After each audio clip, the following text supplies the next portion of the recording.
Greetings, I'm Anonynn, your illustrious host for the afternoon. Welcome to AMS Programming Episode 1, Tree of Stuff, aka a basic quest intro.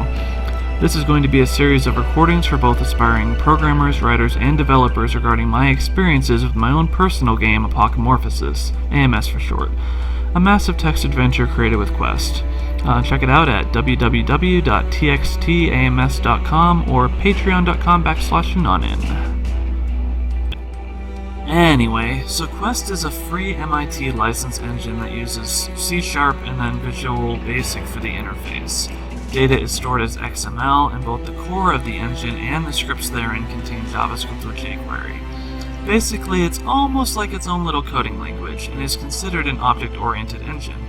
That basically means that everything under the sun, items, rooms, yada yada, are all considered objects. This means that becoming even decent in Quest, or programming in general, really takes a lot of time and a metric crap ton of patience, even more so if you're first starting out in any of the fields I talked about earlier. So if you plan on developing a game, or you're just interested in the process, strap yourself in because this rabbit hole is going where you've never been before.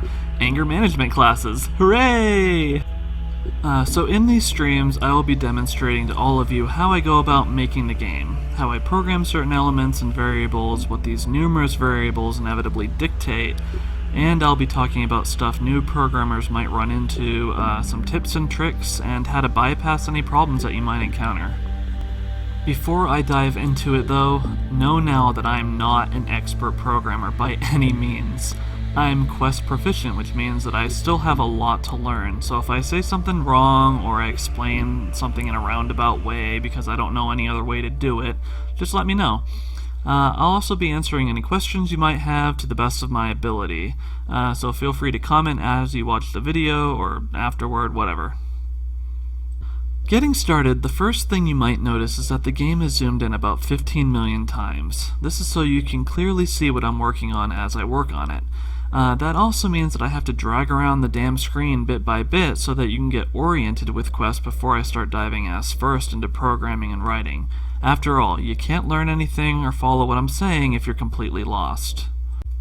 So here is what is referred to as the Tree of Stuff. It basically occupies the entire left side of the graphical user interface.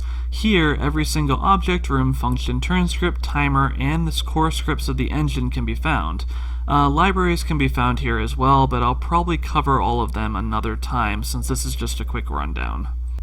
Some of the best advice I can give to new programmers right off the bat is keep everything organized.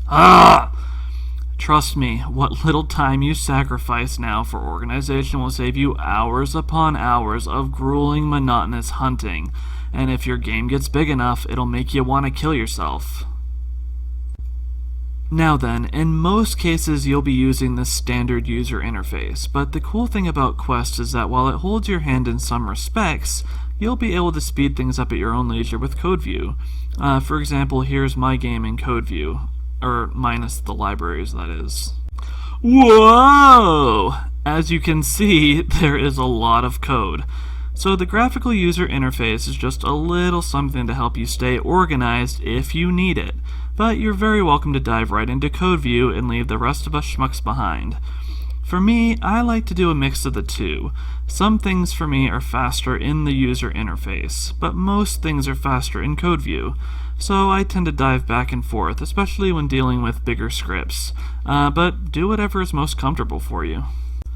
Now, this isn't a tutorial on how to use Quest. Not to be a total ass face or anything, but I'm not going to sit here and show you how to create rooms and objects or anything like that, because there are already intricate guides on the website www.textadventures.co.uk for all that crap. But if you continue watching the videos, as time goes on, I'll likely be covering those things anyway, and then you can just bask in my agony, and sometimes my joy as well, which is a little thing called being a developer. That's basically it for this video. A quick kickoff for the rest of the series, really. Now that you have a better understanding of how Quest works, though, and what the Tree of Stuff is, next time I can dive into something a little more fun, like creating or remastering an item. So if you found any part of this interesting, get your ass to the next video, and I'll see you there. Thanks for watching.